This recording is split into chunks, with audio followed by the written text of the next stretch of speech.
Alrighty, welcome back to Shut Up and Ball. I am Aaron Chow, accompanied by my co-host John Harris, as always, and we are back to make our Week 13 picks against the spread for the NFL. And so to update everyone, in case you didn't mention it or see it last episode, kind of brought up briefly, another solid week for me. Actually, this time for both money-wise and against, I guess, record-wise against the spread. So last week, John went 6-10. I went 10-6. So got 4 games back. Overall, John's 87-93. So once again, hovering around that 500 range. While I am 11 games back, 76-104. So I officially hit triple-digit losses against the spread. So we'll see. If maybe this week you'll be joining me in that club, John. We'll see, though, because less games, too, obviously, because of some buys this week. But then money-wise, I think I mentioned it to you. I maybe mentioned last episode, too, or maybe off camera. But I double-checked. I think this is our first both time that we both were positive in the green. In terms of money-wise, would have helped if Chicago had... See, we both picked Minnesota. So it would have helped if Monday night if Minnesota would have covered, but unfortunately they didn't. But nonetheless, John was plus 160 last week. I was plus 350. Overall, John's still kind of like your record against the spread, like just right at the median line. You're at minus 380 for the season. And I am still far behind at minus 3,080. So got 2,700 to make up over the span of the rest of the year. So we'll see if I can keep slowly chipping away at the lead. Or if, like I said, if John will just start running away with this. But we got a bunch of disagreements this week, so that'll be fun. And I already saw one of your bets. Obviously, it may be subject to change, but let's dive right into it, John. And also, sorry, we are going up against each other in fantasy too. So this is like a big week for just head to head against each other. Yep, big week. Yeah, deciding game. Exciting week for our survivor pool and our dynasty league that we're both in, and I obviously go up head to head against each other. We're both kind of jostling for playoff position there too. So I mean, just on that note, I'm pretty sure, based on the math, that I have to go undefeated the final 2 weeks. And for anyone who doesn't know, we do the median, so I have to go 4-0. I have to beat my opponents and the median in order to have a chance at a bye. If I lose even one, I am officially eliminated from the bye conversation. But not only do I have to do that, I would also need either you or Do to go 0-4. So it's unlikely, but I mean, I'm still in play for that potentially to happen. So yeah, it's a big week for me. At least you have a little bit of control of your destiny in terms of, we play each other. So if you just stop me and then maybe I have a bad week against the median too, then it all looks better next week. But hopefully that doesn't happen for my sake, but we'll see obviously how that one goes out.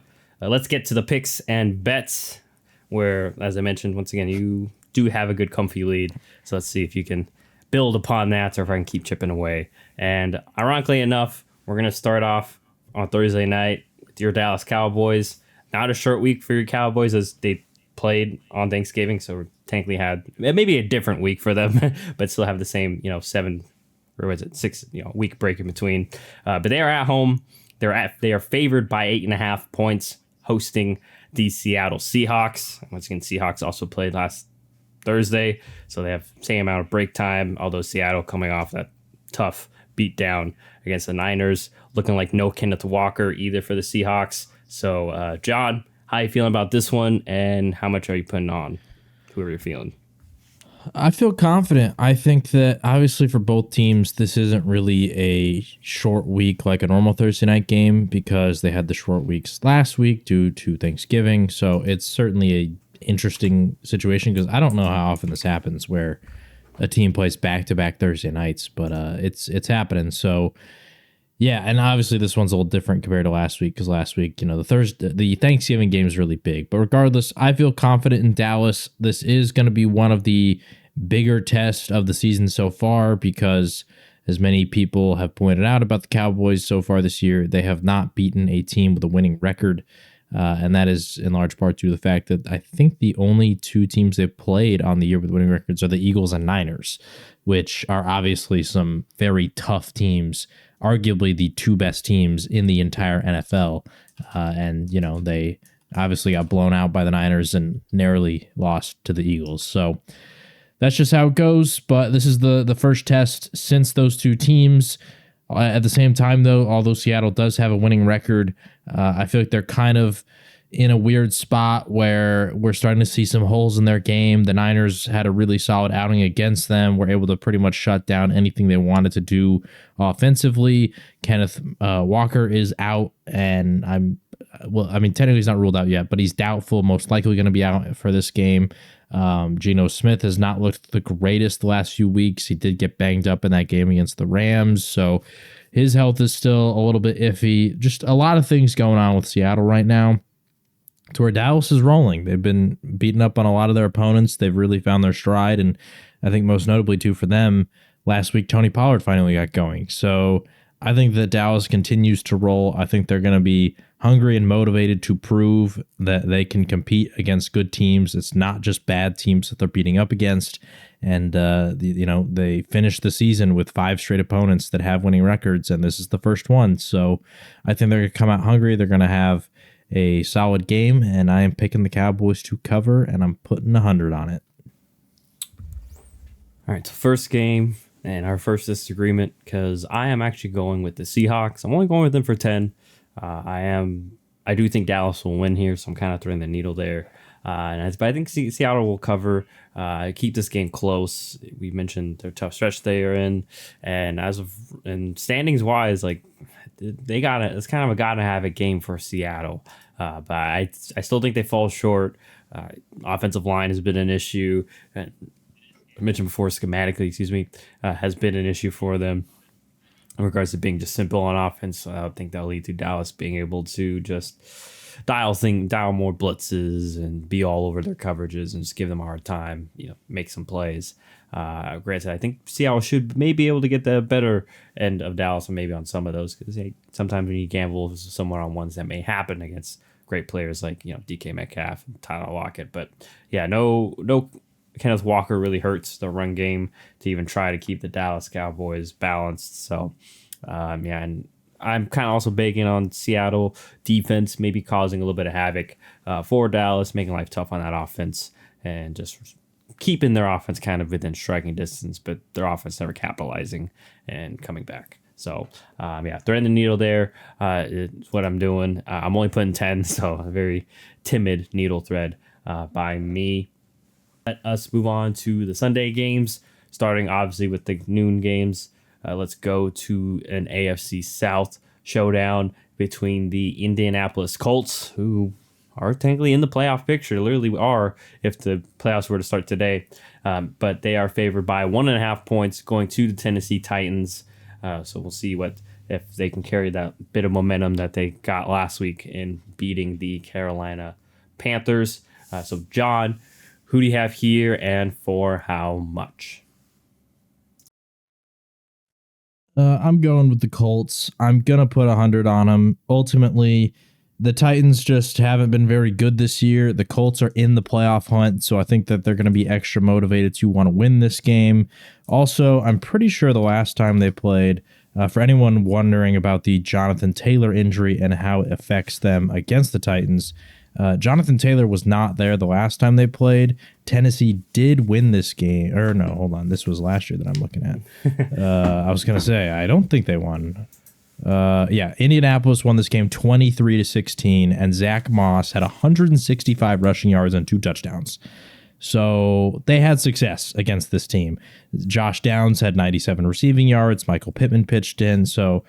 And Jonathan Taylor, actually, he did play in this game. I think this was maybe his first game back. He only had 6 carries for 18 yards. But Zach Moss had success against them. Gardner Minshew had success against them. This was also the game that Anthony Richardson went down. He had success against them. Like, in general, the Colts offense was kind of able to do what they wanted against the Titans defense. And this was early in the season when Tennessee probably still had a lot more motivation on the season, to where at this point things are going to look pretty slim for them. And, the schedule for the Titans doesn't ease up at all, because next week they have to play the Miami Dolphins. And I kind of worry that maybe the Titans, if they are hoping to claw this season back, might overlook the Colts a little bit and have, sort of that look ahead thing where they're looking ahead towards Miami and saying, how do we stop them?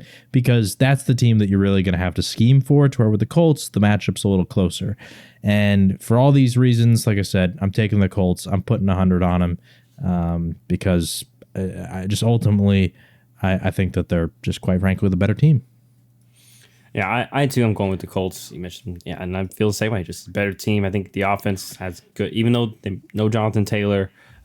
We've seen that they've been able to function pretty well without them. They've gotten Michael Pittman Jr. going as of recently, and Minshew's been solid the past few weeks, as we've mentioned. And on the flip side, it hasn't been great for Tennessee offensively, but I mean, that's kind of be expected. I know last week they were carrying a couple touchdowns, but even then they were, they're playing the poor Carolina Panthers, who have issues protecting quarterback, moving the ball, just anything on offense. While the Indianapolis Colts, their offense has been really good and balanced as well. And as we mentioned, pretty much a lot recently, especially this year in regards to the Titans, their run defense, has taken a step back, from what it was dominantly last year. And obviously their secondary also as well has not been great, especially in certain moments. So, I'm going with Indianapolis also. So John and I are in agreement.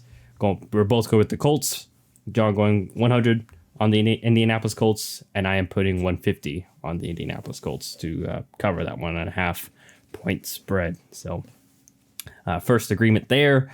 Let's go on to the LA Chargers. We got two coaches on the hot seat here, and it is the Chargers who are the favorites. They are favored by 6.5 points, going to the New England Patriots. So who do you have here, John, and for how much? This game was tough because neither team has been great on the year, and neither team is very good at covering the spread. The Patriots are 2-9 against the spread on the season. The Chargers are 4-7. So it's a tough game. That said, simply put, the Patriots looked as bad as they did last week against the Giants. If there's any game that the Chargers defense is going to have a solid outing, I feel like it's going to be this one. No matter who the quarterback is for the Patriots, turnovers are happening. They're not really able to establish the run game that well. And as we've talked about many times, they just don't have a lot of difference makers. So I don't know if they're really going to test this Chargers defense like a lot of other teams in the league would. And on the other side of the ball, although the Patriots defense is always, serviceable and solid, Justin Herbert and the offense, like they've been a top 10 offense statistically all year. And so I think that Keenan Allen's going to have success. I think Herbert's going to have success. And just considering the potential turnovers that could be happening, giving the Chargers easy drives and easy points and just extra possessions, I'm feeling pretty confident the Chargers are going to take this one. Plus, you never want to say that teams are fully tanking, but I mean, the Patriots have 2 wins on the year. Like, at what point do you just kind of mentally give up as a player on that team, or even as Bill Belichick, who has been used to so much success and is now just, they're really bad. So I'm taking the Chargers for 100. Yeah, I'm in agreement. I'm taking the Chargers also. It just feels like New England's offense, like you alluded to, just they tend to shoot themselves in the foot, despite how solid the defense has been. And then, the dam kind of bursts at some point whenever they do start messing things up. And I expect the Chargers, while they've also had their share of turnovers in recent weeks, this is kind of like, this feels like you have to win this game, Brandon Staley, if you at least want to keep your job, hopes of your job alive. Because if the Chargers somehow lose this, I feel like, hey, Staley, you're not taking the bus home. Like, figure out a different way home. You're gone. I just would expect that, because if they somehow lose this game, that's the nail in the coffin for any sort of playoff hopes. And going to the season after getting in last year, the expectation was at the very least was to make it back into the playoffs. And obviously they would need to make a change there along with the Patriots. But like you mentioned, seems like the Patriots are just kind of, honestly, Yeah, maybe they're already doing that with the whole, throwing in Bailey Zappi, and who knows if they throw in Malik Cunningham as well, just to, I don't know, I guess see what they got / muddle up the situation or show that they're trying. But yeah, I'm going with the Chargers as well.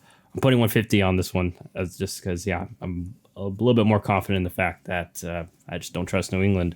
And, it's funny saying that because a long time ago, a couple years ago, we were, I wouldn't think I'd be saying that here, but here we are in 2023, and it is what it is. So we're both going with the LA Chargers to cover that 6.5 point spread at New England. John putting 100, and I am putting 150 on the LA Chargers. But let's keep it in the AFC. We're going to Houston, where the Texans are favored by 3.5 points, hosting the red-hot Denver Broncos. And so who do you have here, John, and for how much? I'm going with the Broncos, which is something that I didn't really expect to be saying, honestly, but the Broncos have been really red hot. They have been one of the better teams in the league over the course of the last 5 weeks. Arguably the best team, considering the fact that I think they've won 5 straight, right? So, correct. I mean, it's hard to pick against Houston considering the hot streak that they're on, but Denver has found ways to win all of these games against better teams than Houston. And the fact that they've done that, I don't know if they necessarily win, but I certainly think that they're going to keep it close, and this is going to be a really entertaining game between this Broncos team that has really found their stride. They're running the ball well. Russell Wilson is playing efficiently. He's really started to rely on Cortland Sutton as his go-to guy. And then on the other side, Houston, the explosive offense, CJ Stroud, Tank Dell making plays over there. I think this can be a fun one, and ultimately, I just feel like the 3.5. If it was 2.5, I might lean Houston, but I could very well see Denver certainly keeping this game within a field goal. I'm putting 70. I know that sounds like a weird number. It's simply put, I put my points around on all the other games, and this was the last one remaining. This is how many points I had left. So yeah, 70 on the Denver Broncos. Yeah, I'm in agreement. I'm going with Denver. Their defense definitely has to turn the corner, obviously, especially from the early bad start with surrendering 70 points and letting go a couple of veterans. But they've been really good the past 2 weeks. We know they have talent in the secondary with Simmons and Patrick Surtain, and we're starting to see some of their pass rushers do well. And on the other side, just complimentary football from their offense, not turning the ball over, has been big for them. They've been taking really good care of the ball, and also just been getting the run game going recently. And as much as we like Houston, last week we saw run game didn't go well, and especially special teams wise too. Just in these type close games, we mentioned all 3 phases are needed, and I just right now still don't fully trust Houston on defense. Once again, I like what they're doing on defense youth wise, but I just don't think they're quite there yet. And yeah, like you said, it's 3.5 is tough. It just feels like this is gonna be like a 20-17 type game. So I am also going with Denver, and it wouldn't shock me if Denver, like you mentioned, pulls out the win, keeps his win streak going, and is that team that goes into the playoff, and they were on a crazy hot streak at the end of the season. But so John going with Denver for 70. I am also going with the Denver Broncos, putting 100 to keep it within 3.5 or just outright win against the Houston Texans. So now we go on to the Miami Dolphins. They are favored by 9.5 points going to the Washington Commanders.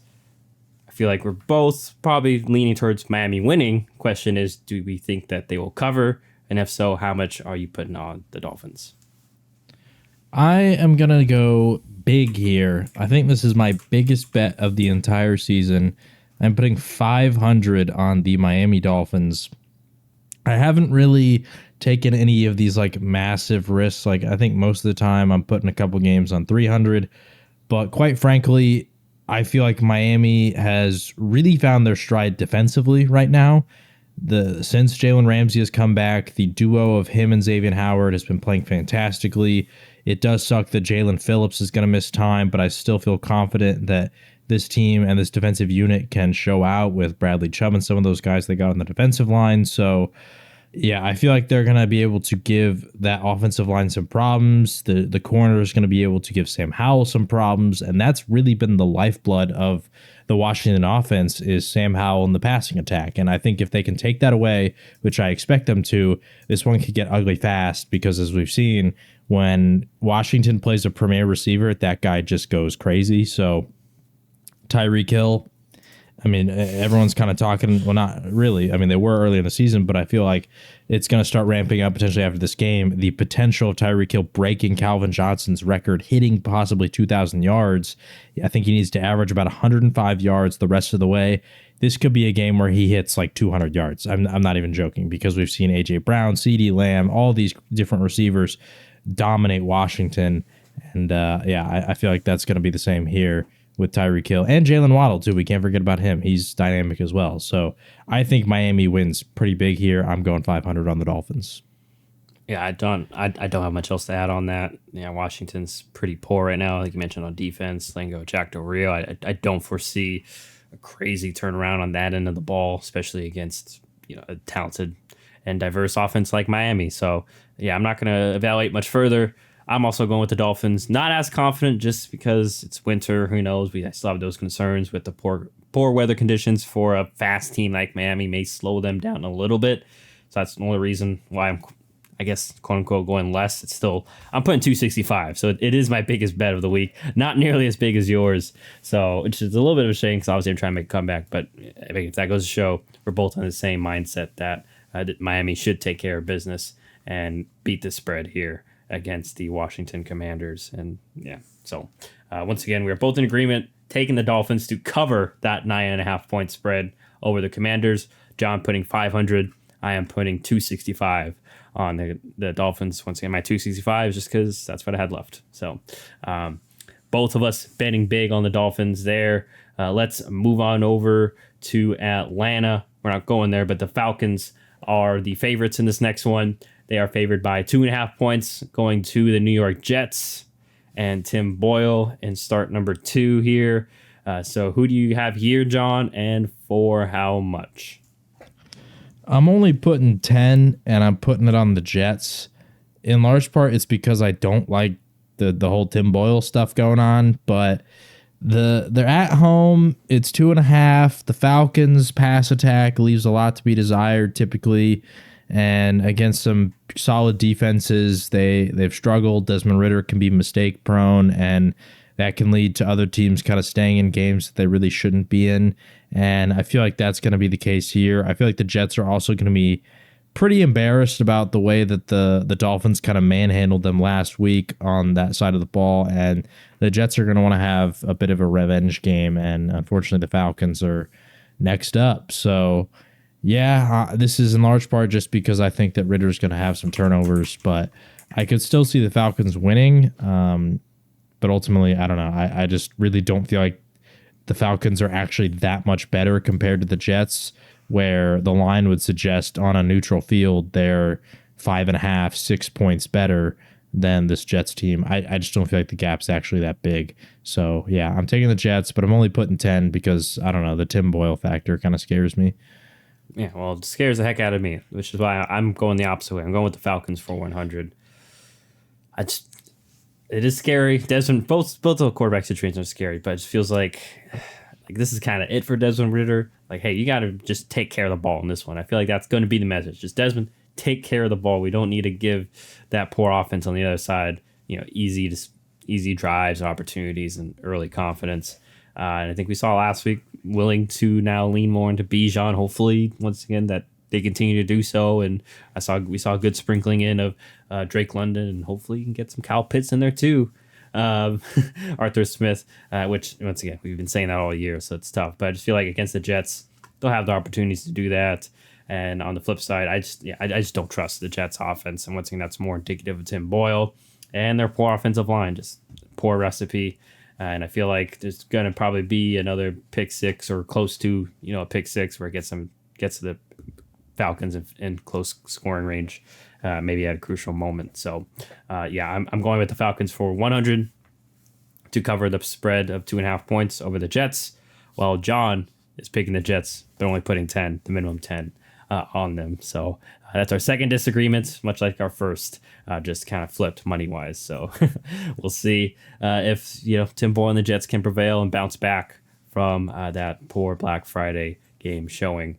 And speaking of poor showings, let's go over to the next one where both these teams had poor showings last week. It was the Detroit Lions, though. They are favored by 4.5 points going to New Orleans. Obviously, with the Saints lost the Falcons last week. Who do you have here, John, and for how much? Yeah, in this game, I'm going to go with the Detroit Lions. I'm going to put 200 on them.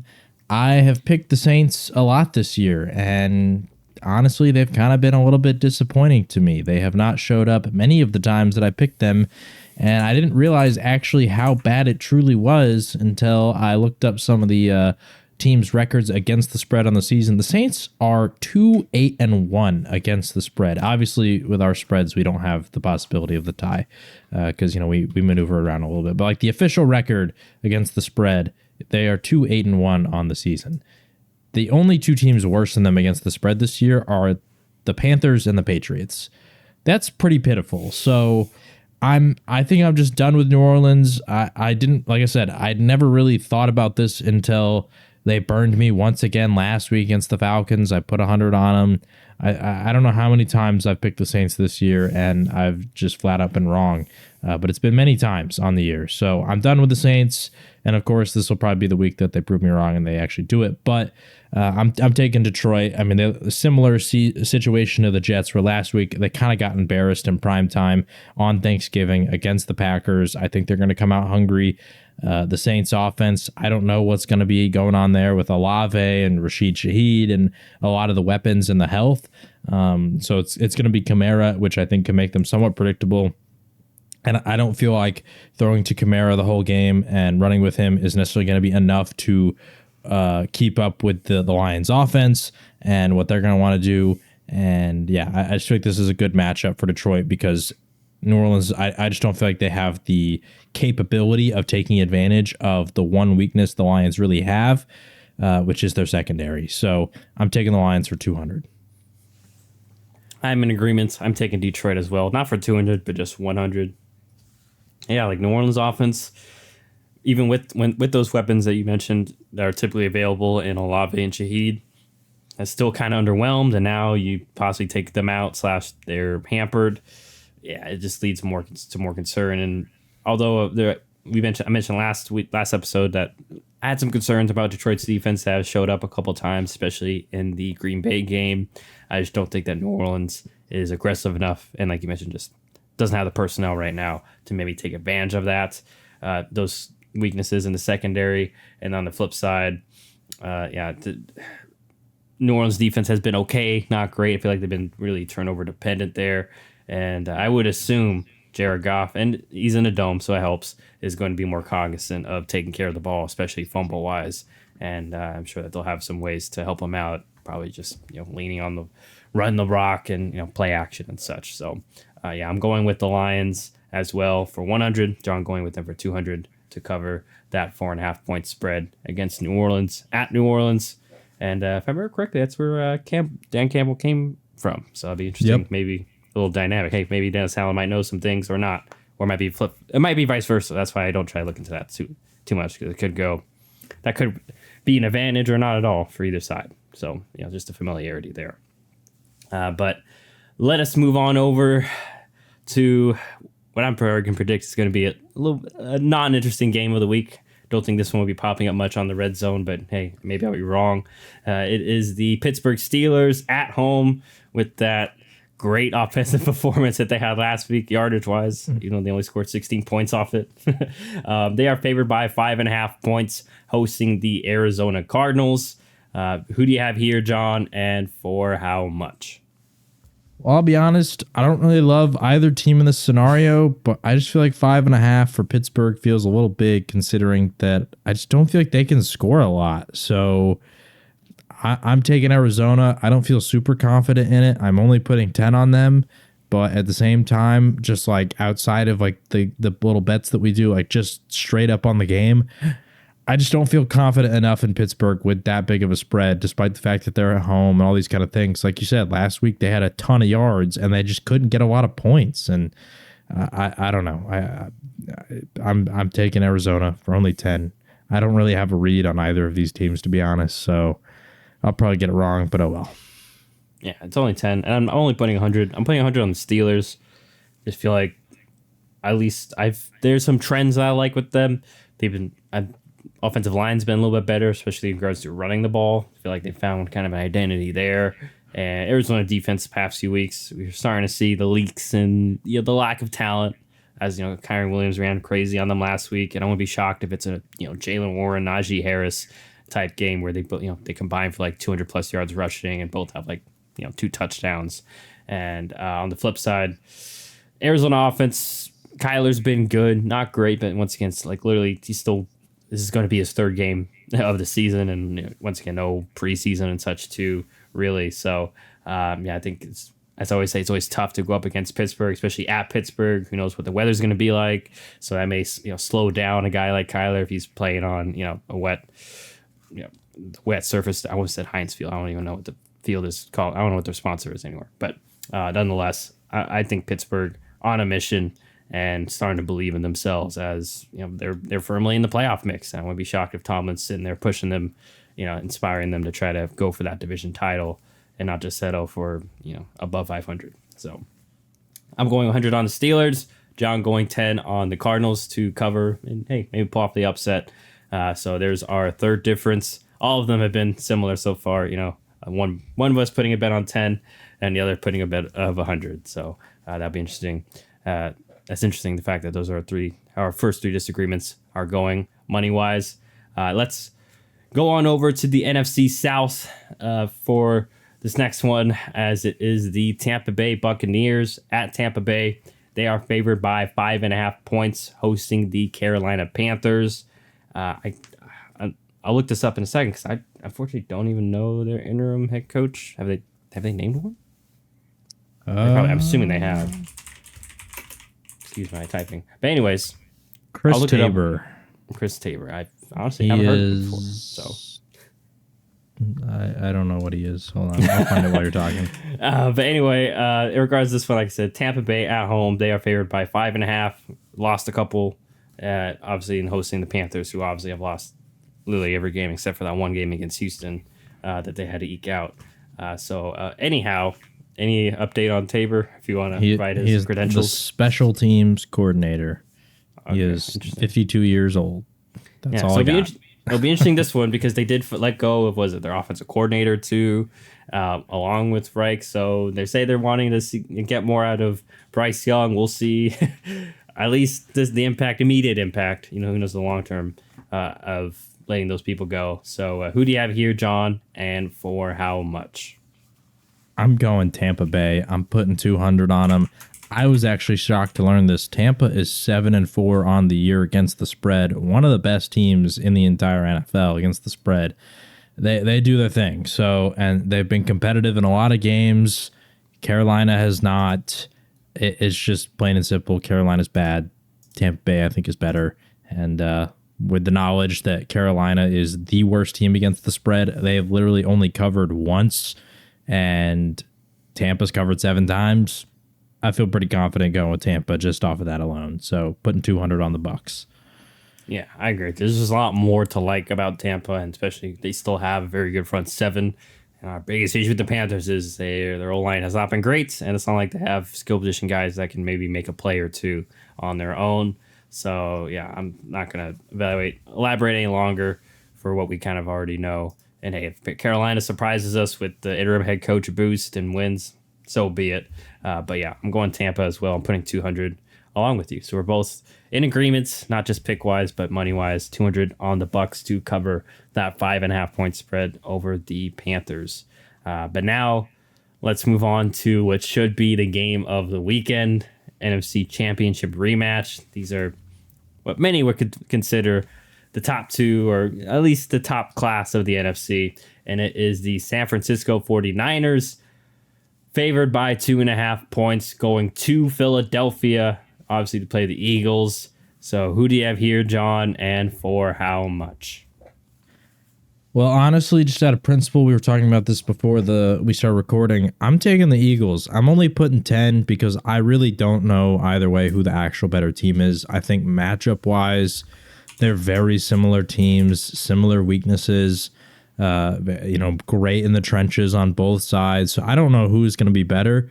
But at least for Philly, I think Jalen Hurts is better than Brock Purdy.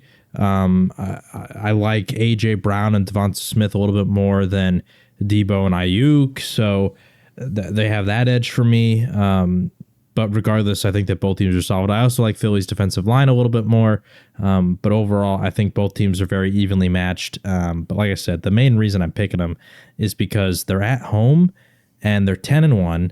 They've come off a stretch in which they've beaten the Cowboys, the Chiefs, and the Bills, and they're the underdogs to the Niners, who have lost to Cleveland, to Minnesota, to some teams that I don't know. I don't feel like they should have lost to. So quite frankly, I feel like the spread's a little bit disrespectful. I'm willing to be proven wrong here, betting on the team that is 10-1, that has gone through the fire and flames recently and is at home. I'm willing to bet on that team and be wrong there, because if the Niners actually prove to me that they're the better team, number one, that's good for the Cowboys in terms of the potential division race. But I don't know. I'm willing to be proven wrong here because, just quite frankly, I feel like Philly has just shown the ability to consistently find ways to win no matter the circumstance, where San Francisco has fallen short, a handful of times. So I'm taking the Eagles, but like I said, only putting 10 on it.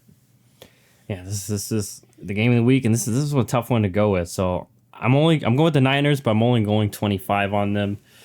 I have concerns about Philly's defense. I kind of mentioned it last episode, but we've kind of seen that the past few weeks. Kansas City had some success, even running the ball against them. So, and I think this is going to be a motivated San Francisco offense, even more so than usual, because they are a feisty group. But I think they're going to be definitely more motivated in regards to what happened in the NFC Championship game. Obviously the quarterbacks got hurt, and I think they feel like they could have won that game, but hey, your guy got hurt, and that was unfortunate. I think they're going to look for a little bit of redemption there. Obviously, Purdy, won't be shocked if he's a little motivated himself. Just hopefully they don't put a tight end on Hassan Reddick again like they did last year. That's the play he got hurt, and maybe learn from that. And then also just in regards to the actual game, Philly's defense and offense too. We've seen their offense sputter. Just both sides schematically not as creative and complex and have good ideas that they did last year. They're still extremely talented. I just think San Francisco is going to be a little more motivated and have a little bit of advantage here against Philadelphia. And I think this could be a good game for Purdy and the squad. And this is also a concern, so who knows? But also Philadelphia, they haven't been playing their best, especially on offense, been playing their best football, and they've been kind of sloppy as of recently. So that could be a concern, or hey, maybe playing the Niners elevates their game and they don't have mistakes this one, and I could be proven wrong. But I'm only putting 25, so if I lose 25, so be it. So while it is a difference between us, this is probably one of the smaller swings that we've ever had in regards to a difference. So this one has probably more impact in regards to the overall record than it will the bets. But who knows? Maybe it will be. If one of us wins by 35 or less at the end of the year, we can look back at this one as many others, but this one, the one's being the reason why. So we are on both sides. John going with the Eagles for 10 to cover that 2.5. Or at least keep within 2.5 points and or win. While I'm going with the Niners to cover that 2.5 points. I'm going with 25 on the San Francisco 49ers there. So let's go on over to LA, where the LA Rams are at home. They are favored by 3.5 points, hosting the Cleveland Browns. Once again, I may be wrong on this, and this is as of Wednesday, so we may have confirmation later in the week, or whenever you're listening to this before Sunday. Looking like it's gonna be Joe Flacco at quarterback for the Browns. I'll just say that because apparently he's gotten first team reps. Who knows? Maybe either him or PJ Walker. Nonetheless, though, John, who do you have here and for how much? I am gonna go with the Cleveland Browns. Honestly, I think Joe Flacco's an upgrade over Dorian Thompson-Robinson. I know he's new to the team, but the guy's a veteran. He knows how to play football. He knows how to make the reads. He knows how to, the standards of NFL play calling. So I don't think it's going to take him long to really get things going there. And regardless, this is a defensive football team that has shown the ability to win against some really good teams with only like 2 successful offensive drives. So I don't think it's going to require a ton. They can also lean on Jerome Ford in the run game.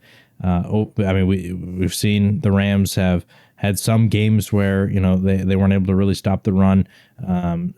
So regardless, I'm going with Cleveland here. I'm going to put the standard 100 on him just because I think that the Cleveland defense is going to make life a lot harder on Kyren Williams and Matt Stafford than they did last week with the Arizona Cardinals. And I don't necessarily feel like the quarterback change is really that much of a difference. If anything, like I said, I think it might be an upgrade. All right, well, I'm going with the LA Rams. I think Stafford in the offense, especially getting Kyren Williams back, gives them balance. I know last week wasn't a great statistical week for Puka Nacua and Cooper Kupp, but kind of goes to show you when you have that third option in Kyren Williams, it's just tough to contain all that. And Matthew Stafford's still so good in regards to getting his guys the ball consistently and accurately for the most part. And I think he'll keep the Rams on schedule. And if they, as long as the game's within possession or two, the Rams will find ways to make plays, to have enough playmakers. I think that the offense will be able to have success against the Cleveland Browns. We saw last week, and maybe a few times Browns defense been able to be run on a bit. So it'll be interesting to see if the Rams can have some success there, because if they can, like I believe that they will, I think that'll pose issues for the Browns defense. And who knows? It's tough. They're very good in man-to-man. Obviously, have great corners to do so, but hey, these are great receivers on the other side, along with a great quarterback in Stafford. And I just feel like there may be some opportunities to be had. While on the flip side, I just don't know what to expect from the Cleveland offense, whether it is Flacco or P.J. Walker. And they still have a litany of injuries as well. Amari Cooper, as of right now, who knows if he'll be playing. Same with Myles Garrett. And even if they play, who knows if they're 100%. So I'm going with the Rams. I just kind of trust them more right now. And I feel like it's, kind of that Cleveland's kind of trending on a downward path. Not really their fault. Injuries are largely attributed to that. But it just feels like the balloons kind of slowly could be inflating here, in my opinion, for the Browns. But we'll see if they can pick themselves up off the mat and stay within this playoff race, or if the Rams will do that and stay, because they're fighting for their playoff lives at this point as well. So I'm going with the LA Rams for 100. John is going with the Browns to at least keep it within 3 or possibly win, and he's also going with the standard 100 also. So that is. Let me double check. That's definitely our biggest swing difference-wise thus far. The both of us putting 100 on the opposite side. But let us move on over to Sunday night, where it is the Kansas City Chiefs. They are favored by 6.5 points, going to Lambeau to play my Green Bay Packers. Who do you have here, John, and for how much? I will be taking the Chiefs. I'm going to put 100 on them. I like what Green Bay has kind of started to do over the last handful of games. They were impressive on Thanksgiving, but Kansas City is obviously a different beast. Defensively, they've just been very good on the year, and I think they could give Jordan Love and that offense some problems. And I worry about a possibility of, everybody talks about the lack of receivers for Kansas City and how that really hurts them. I just don't think that Green Bay is going to be able to stop Isaiah Pacheco in the run game to force, which just sounds crazy to try and force Mahomes to start throwing, but to force Mahomes to throw and then try to make them one-dimensional in the pass game and try to expose the receivers and all that kind of stuff. So I think once Pacheco gets going, you're going to start seeing play action. We're going to see some Kelsey stuff. Kansas City's just going to be moving and grooving. So yeah, I'm taking the Chiefs for 100. Yeah, I too am taking the Chiefs for 100. Just still a lot looking like Green Bay will get back Jair Alexander. So like you mentioned, I think Kansas City will still have success moving the ball on offense. And as long as they don't have, a game where they have all those crazy turnovers, that I think that they should win. I mean, it seems to be the formula of success for Green Bay the past 2 weeks. You can say that. I mean, obviously some of it is them forcing the turnovers, but like I said, I just don't think. We played Jared Goff last week. He had some bad mistakes, and we also the Packers won the week prior against the LA Chargers, who, as we mentioned, kind of get in their own way, especially recently too. So I don't expect the Chiefs to do that, and I wouldn't be shocked if this is a game where Jordan Love breaks this streak of him taking care of the ball, because Chiefs defense is creative, and I really don't think that the run game will get going for the Packers. So it's going to lean on the arm of Jordan Love, and I'm still not confident in the drop back pass game of the Packers to keep them in this game, a game like this, or even win it. So we are both going with the Chiefs for 100 to cover that 6.5 points over the Green Bay Packers. So let us move on last and not leastly to the Monday night game. This one, once again, one of those before the season where this one would have been great. Heck, a few weeks ago would have looked great, but unfortunately due to injuries, ESPN may want their money back, but nonetheless, they got what they got. It is the Jacksonville Jaguars at home. They are favored by 8.5 points, hosting the Cincinnati Bengals. Obviously, no Joe Burrow for the Bengals. It is Jake Browning in his second start. So who do you have here, John, and for how much? Short, simple, Jags for 100. I think they're, without Joe Burrow, I just don't feel like Cincinnati's offense is going to be able to keep up with the Jags. And offensively, they've been looking really strong against some really good teams as of late. So, yeah, taking the Jaguars here. Yeah, me too. I'm taking Jacksonville as well. You mentioned no Burrow. I'm sorry, but no Burrow, no chance here, really, unless Jacksonville absolutely blows the game. But I think they've shown, like you mentioned, gone through some tests this year, and for the most part, they've done pretty well. And especially, without Joe Burrow, I think they'll take advantage of this one. And the offense, especially the passing offense for the Jaguars, the past few weeks trending in the right direction. So especially if Cincinnati, while their defense showed, they're still good. So if Jacksonville can't get the run game going, they can lean on that.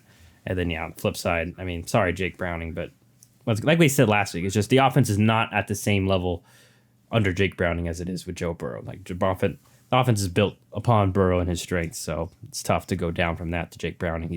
Browning's just not capable of, being the conductor and being a machine like Burrow for a full 4 quarters and, constantly making the right decisions. So, So I'm going 200 on the Jags here because I'm fairly confident, although 8.5 is a lot, so who knows. But we are in agreement. John going 100 on the Jacksonville Jaguars, while I'm putting 200 on the Jaguars to cover that 8.5 point spread. But otherwise, that is week 13. Let me double check, make sure I didn't miss a game, just because I have that. I have it correct. So 6 teams on bye: Bills, Bears, Raiders, Vikings, Giants, and Ravens. Just keep that note in case you don't already know for fantasy or for own personal purposes. But so John and I only have 5 differences. As you mentioned, most of them pretty just not a lot. But hey, when we get to this point in the season, especially when you do a podcast with each other, we're going to have similar ideologies at some points. But so we'll see who can take advantage of those differences. Obviously the Cleveland LA Ram game will be the biggest one, as we both put 100 on either side. So that's the biggest swing.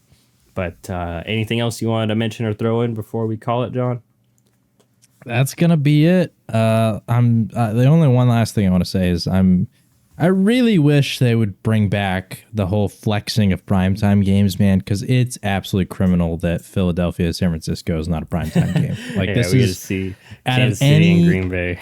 Out of any matchup on the year that is probably the most anticipated one that should be in primetime, I feel like this is the matchup. So what are we doing? This is like the heavyweight main card, but you've put it second or even first, in terms of main card. Then you got, I don't know, like some, no offense, just like some scrubs, a scrub going against like a former champion in this other card. It's like, well, what are we doing here? This is the star show. This is going to be the most watched game of the week. Like you can ask almost anybody that.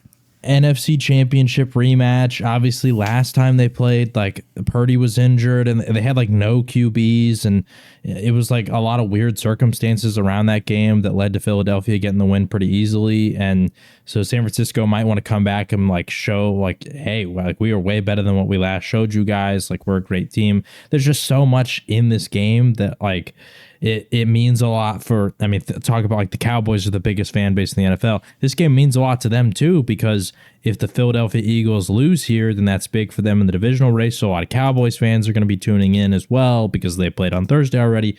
Like this game could have huge ratings, and I'm just shocked that they're not putting this on primetime. Yeah, on top of the fact, there's already huge implication in regards to just between these two teams seeding the first seed. The Niners probably need to win this game to have a hope and chance that a realistic chance that Philadelphia, because you're only one game behind, then maybe Philly loses to Dallas, and then San Francisco gets what they want. I don't know how the tiebreakers work, but like in regards to that, and same with Detroit. Like Detroit's 8-3 also, so Detroit fans, like you mentioned, may also be tuning in to see like, hey, like this determines our seeding as well. Regardless, it's going to be good football because. While you mentioned the final score of the NFC Championship game was, largely Eagles, I think it's important to remember it was a close game until both their quarterbacks got knocked out. And I know Purdy got back in, but when Purdy got back in, they couldn't throw, obviously. And, that was game over. And, I mean, even you're talking about the seeding stuff, like if the Niners want the first seed, if they lose this game, it feels almost impossible because they're going to have 4 losses, meaning that to close the season – Philadelphia would have to lose 3 of 5 games, and they play the Cowboys, the Seahawks, the Giants twice, and the Cardinals. They're not losing to the Giants twice, and they're not losing to the Cardinals. Like maybe because they play the Giants the last week of the season, they could maybe lose to the Giants if they were to rest starters, but I think they would only do that if they had clinched already. So in a scenario where they haven't clinched, they're going to beat the Giants twice. They're going to beat the Cardinals. So that means like it's impossible to where if you beat them here, you are 1 game behind and they have to either lose to the Cowboys or the Seahawks, which are both possible because those are both solid teams. The Eagles should be favored in both those games, especially the Seahawks one. But, like they could lose either one of those. And in that situation, if they do lose either one of those, boom, you have the same record, but you beat them head to head, you get the first seed. Like this is... now that you say that, this feels like a must-win game for the Niners if you want the bye week. Like you can't drop this game. Yeah, absolutely. So, So, and what's just to add on to the point is why is this not being flexed? Because you do have like West Coast. I know Philly's not really on the East Coast, but that kind of you have those two kind of markets at the same time as opposed to a bunch of Midwest market on Sunday night. I don't know. So, I'm sure the ratings will beat the Sunday night ratings. But also, like, coming into the season, why was this the game they picked? Like, you saw Philadelphia, San Francisco, you saw Jacksonville, Cincinnati, which at the time was Lawrenceburg. Like, there were clear and obvious, really good matchups this week, and you chose, like, no offense to your Packers, but you chose Kansas City, Green Bay. Like, out of all the years, it's the year that you picked with Aaron Rodgers gone. Like, come on.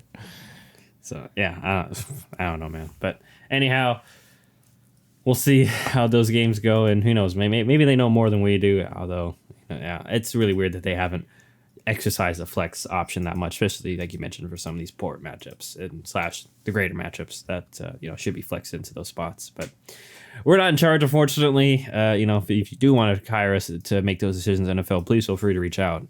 Pay me 6 figures, and I'll make all the great decisions for you. But nonetheless, that'll do it for John and myself in regards to Week 13 picks / bets against the spread. As always, you can feel free to rate and review and comment and such. But otherwise, we'll see you all next week to share our thoughts and reactions to Week 13. And obviously,